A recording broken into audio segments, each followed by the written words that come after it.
নমস্কার বন্ধুরা, রিনাস কিচেন থেকে স্বাগত। আজ আমি তোমাদের একটা চিকেনের একটা রেসিপি করে দেখাবো। চিকেন কষা করব আমি আজকে একদম সিম্পলভাবে।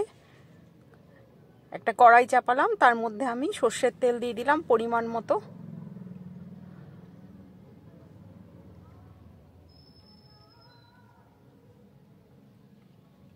আমি প্রায় 700 গ্রাম মতো মাংস করছি আলু দিয়ে। আলুগুলো প্রথমে আমি ভেজে নিলাম। এখন তো শীতকাল, নতুন আলুগুলো একটু খুব শক্ত শক্ত হয়, সেদ্ধ হতে একটু দেরি লাগে। তাই আমি নুন হলুদ দিয়ে ঢাকা দিয়ে ভালো করে ভেজে দিলাম, নুন হলুদ আর একটু শুকনো লঙ্কার গুঁড়ো দিয়ে, তাহলে কালারটা ভালো আসে।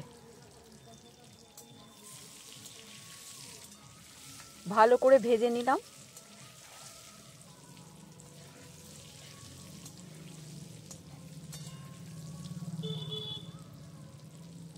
ভেজে এবার আলুগুলো তুলে নিচ্ছি।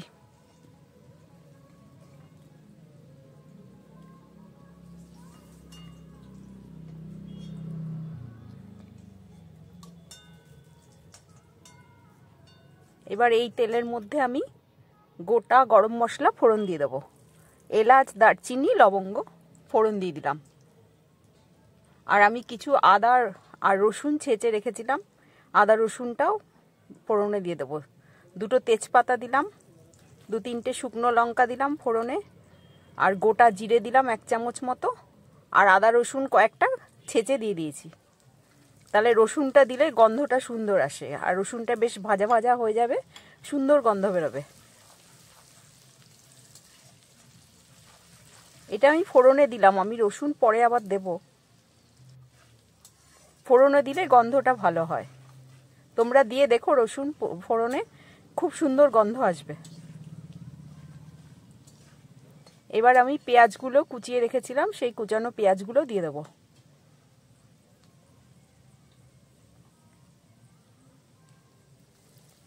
আমি একটু পেঁয়াজটা বেশি করেই দিয়েছি, যেহেতু কষা হবে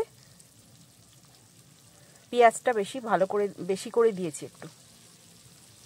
আর অনেকটাই মাংস, প্রায় 700 গ্রাম মাংস, তারপরে আলু আছে।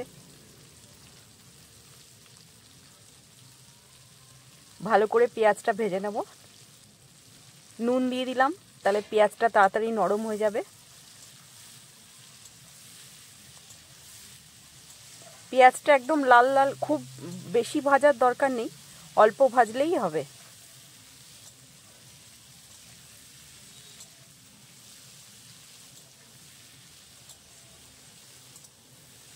আমি 7-8 মিনিট মতো পেঁয়াজগুলো ভেজে নিয়েছিলাম।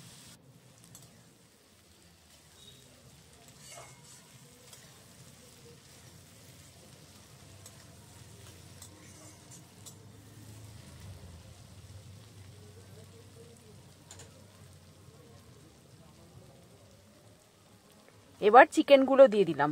চিকেনটা আমি কিছুই মাখিয়ে রাখিনি, শুধু জল দিয়ে ধুয়ে রেখে দিয়েছিলাম, কোনো ম্যারিনেট করে রাখিনি। একদম সিম্পল রান্না, যখন তখন যে কেউ এইভাবে করলে খুব ভালো খেতে হবে চিকেন।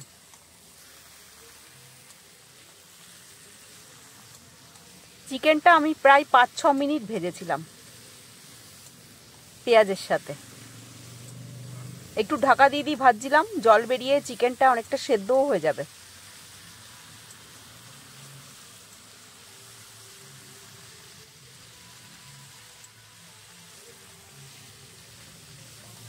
খুব ভালো করে ভাজলাম।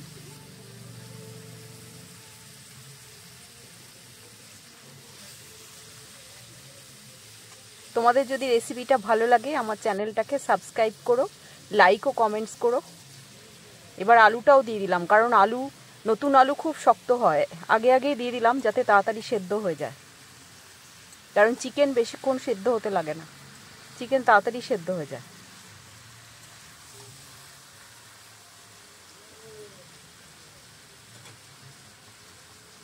চিকেনটা কিন্তু আমি এইভাবে ঢাকা দিয়ে ভাজছিলাম, মানে জল বেরিয়ে যাতে আলু চিকেন দুটোই সেদ্ধ হয়ে যায়।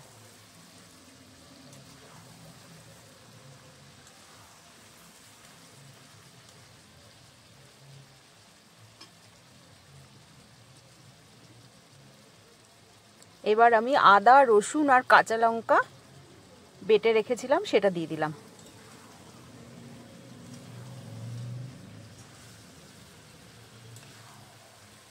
এটা খুব মিহি করে বাটার দরকার নেই, একটু আধ বাটা করে রাখলেই হবে, তাহলে গন্ধটা খুব সুন্দর বেরোয়। আদা রসুন কাঁচা লঙ্কাটা খুব বেশি বাটতে হবে না, একদম মিহি করে।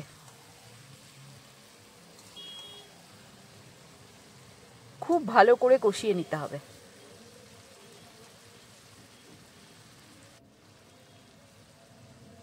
এবার আমি মশলাগুলো দিয়ে দিলাম। ধনের গুঁড়ো, জিরের গুঁড়ো 1 চামচ করে দিলাম, শুকনো লঙ্কার গুঁড়ো আর কাশ্মীরি লঙ্কার গুঁড়ো দিলাম 1 চামচ করে, আর হলুদ 1 চামচ। আর নুনটা টেস্ট করে করে দিতে হবে, কারণ পেঁয়াজ ভাজার সময় আমি অনেকটা নুন দিয়ে দিয়েছিলাম। কষিয়ে নিয়ে দেখতে হবে যে নুনটা লাগবে কিনা, তাহলে সেই বুঝে নুন দিতে হবে। আর চিনি আমি দিইনি, তোমাদের ইচ্ছা হলে দিতে পারো চিনি। কোনো টমেটো বা দই আমি কিছুই দিইনি।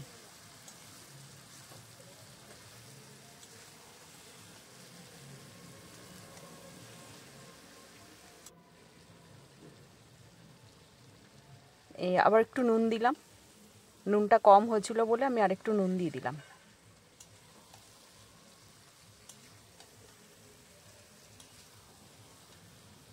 টক দই বা টক জাতীয় জিনিস দিলে একটু চিনি দিলে ভালো হয়। যেহেতু আমি টক দই বা টমেটো দিইনি, সেহেতু চিনি ছাড়াই খেতে খারাপ হবে না। আমি একটু গরম জল করে নিয়েছিলাম 1-1.5 কাপ মতো, যাতে চিকেনটা আর আলুটা ভালো করে সেদ্ধ হয়, তার জন্য। এবার আমি ঢাকা দিয়ে রেখে দেবো।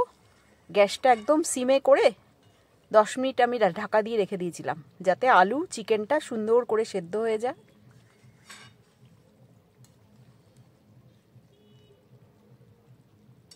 খুব বেশি ঝোল হবে না, যেহেতু চিকেন কষা, একদম পুরো কষা কষা করিনি, সামান্য একটু ঝোল রেখেছিলাম।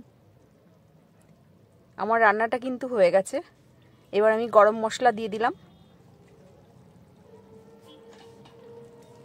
আমার কিন্তু আলু চিকেন খুব সুন্দর করে সেদ্ধ হয়ে গেছে। এটা ঠান্ডা হয়ে গেলে কিন্তু ঝোলটা আরেকটু কমে যাবে। Ready to serve. আমি এবার ডিশের মধ্যে ঢেলে নিলাম।